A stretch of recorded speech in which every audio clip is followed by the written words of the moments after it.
dikasihi Tuhan, pagi hari ini kita mau sama-sama masuk dalam hadirat Tuhan. Kita bersyukur kalau hari ini kita ada sebagaimana kita ada, semua karena kebaikan dan kemurahan Tuhan. Mari saat ini sama-sama kita sebelum memuji dan menyembah Tuhan, mari kita satukan hati kita berdoa. Pagi hari ini kami menghampiri Engkau di tahta kasih karunia-Mu dengan penuh keberanian. Karena kami tahu Tuhan, Engkau melayakkan kami oleh karena darah-Mu Yesus, yang membuat kami orang-orang yang seharusnya tidak layak menjadi layak untuk berjumpa dengan Engkau karena anugerah-Mu Tuhan. Biarlah pagi hari ini kami menjadi orang-orang yang menaruhkan seluruh pengharapan kami sepanjang hari ini, bahkan sepanjang hidup kami hanya kepada Tuhan. Sebab orang-orang yang berharap kepada Tuhan tidak akan pernah dikecewakan. Terima kasih Bapa yang baik. Kami mengucap syukur untuk anugerah dan kebaikan Tuhan. Kami mau memandang wajah-Mu pagi hari ini, sebab pertolongan kami hanya datang dari-Mu. Amin Tuhan.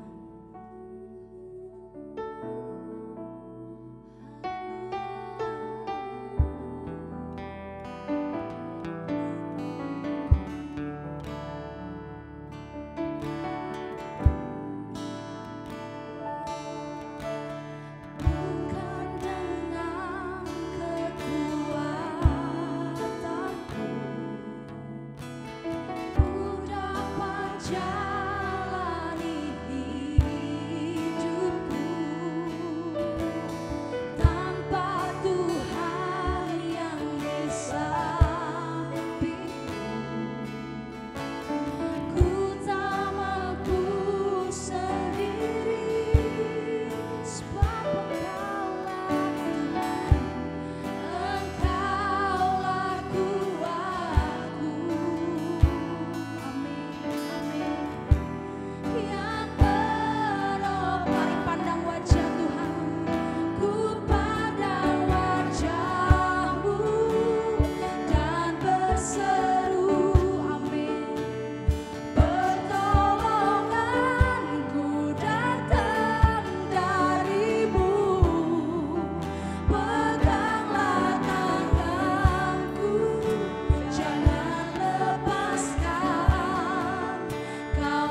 Matius pasal 22. Perumpamaan tentang perjamuan kawin.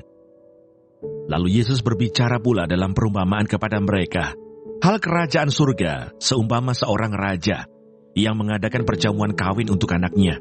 Ia menyuruh hamba-hambanya memanggil orang-orang yang telah diundang ke perjamuan itu, tetapi orang-orang itu tidak mau datang.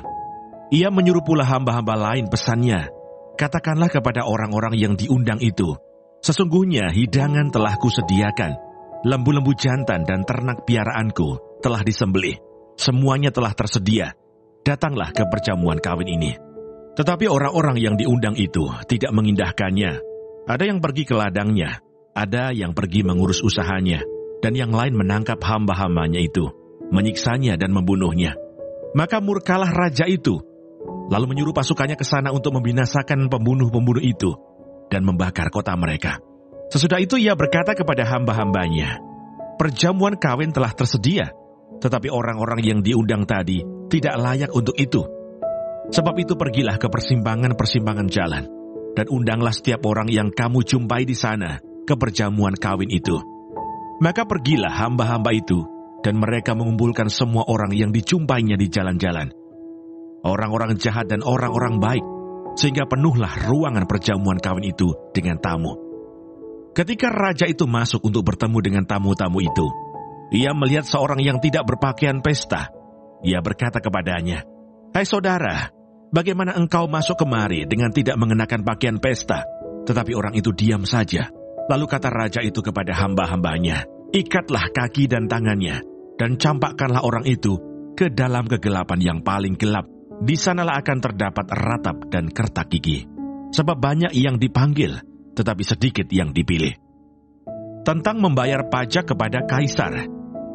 Kemudian pergilah orang-orang Farisi. Mereka berunding bagaimana mereka dapat menjerat Yesus dengan suatu pertanyaan. Mereka menyuruh murid-murid mereka bersama orang-orang Herodian bertanya kepadanya, Guru, kami tahu, engkau adalah seorang yang jujur, dan dengan jujur mengajar jalan Allah. Dan engkau tidak takut kepada siapapun juga, sebab engkau tidak mencari muka. Katakanlah kepada kami pendapatmu. Apakah diperbolehkan membayar pajak kepada kaisar atau tidak? Tetapi Yesus mengetahui kejahatan hati mereka itu lalu berkata, mengapa kamu mencobai aku, hai orang-orang munafik? Tunjukkanlah kepadaku mata uang untuk pajak itu. Mereka membawa suatu dinar kepadanya. Maka ia bertanya kepada mereka, gambar dan tulisan siapakah ini? Jawab mereka, gambar dan tulisan kaisar.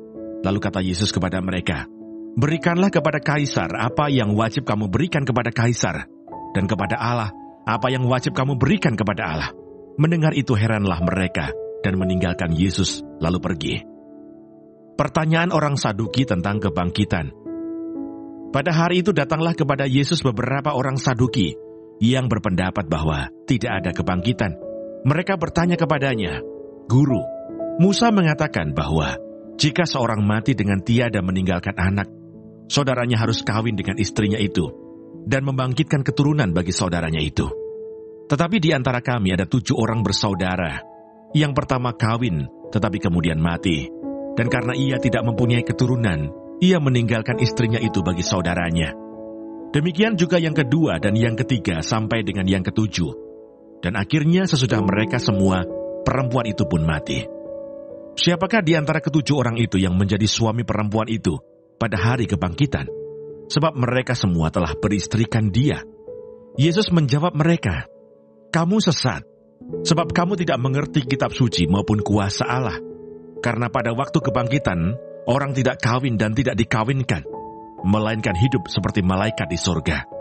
Tetapi tentang kebangkitan orang-orang mati, tidakkah kamu baca apa yang difirmankan Allah ketika ia bersabda, Akulah Allah Abraham, Allah Ishak, dan Allah Yakub. Ia bukanlah Allah orang mati, melainkan Allah orang hidup." Orang banyak yang mendengar itu takjub akan pengajarannya. Hukum yang terutama. Ketika orang-orang Farisi mendengar bahwa Yesus telah membuat orang-orang Saduki itu bungkam, berkumpullah mereka, dan seorang dari mereka, seorang ahli Taurat, bertanya untuk mencobai dia, "Guru, hukum manakah yang terutama dalam hukum Taurat?" Jawab Yesus kepadanya, "Kasihilah Tuhan Allahmu dengan segenap hatimu, dan dengan segenap jiwamu, dan dengan segenap akal budimu. Itulah hukum yang terutama dan yang pertama. Dan hukum yang kedua, yang sama dengan itu ialah, kasihilah sesamamu manusia seperti dirimu sendiri. Pada kedua hukum inilah tergantung seluruh hukum Taurat dan kitab para nabi." Hubungan antara Yesus dan Daud. Ketika orang-orang Farisi sedang berkumpul, Yesus bertanya kepada mereka, katanya, "Apakah pendapatmu tentang Mesias? Anak siapakah dia?" Kata mereka kepadanya, "Anak Daud." Katanya kepada mereka, "Jika demikian, bagaimanakah Daud oleh pimpinan roh dapat menyebut dia tuannya ketika ia berkata, 'Tuhan telah berfirman kepada Tuanku, duduklah di sebelah kananku, sampai musuh-musuhku kutaruh di bawah kakimu.'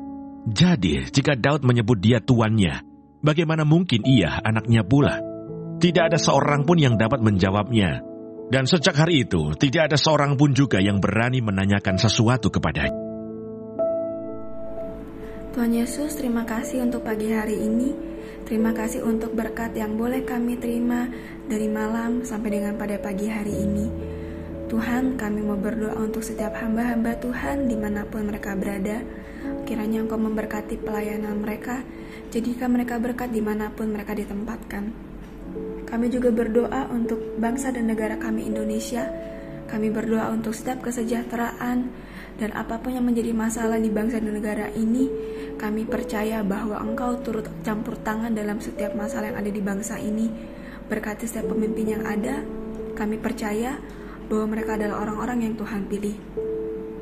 Kami juga berdoa untuk setiap anak-anak-Mu yang sedang mengalami sakit penyakit. Kami berdoa kiranya Engkau Tuhan memberikan kesembuhan yang luar biasa. Biarlah mereka boleh menjadi kesaksian dalam kehidupan mereka bahwa Engkau turut bekerja dalam setiap hidup mereka. Terima kasih Tuhan. Bapa kami yang di surga, dikuduskanlah nama-Mu, datanglah kerajaan-Mu, jadilah kehendak-Mu di bumi seperti di surga. Berikanlah kami pada hari ini makanan kami yang secukupnya, dan ampunilah kami akan kesalahan kami, seperti kami juga mengampuni orang yang bersalah kepada kami. Dan janganlah membawa kami ke dalam pencobaan, tetapi lepaskanlah kami daripada yang jahat. Karena Engkaulah yang mempunyai kerajaan, dan kuasa, dan kemuliaan, sampai selama-lamanya. Amin.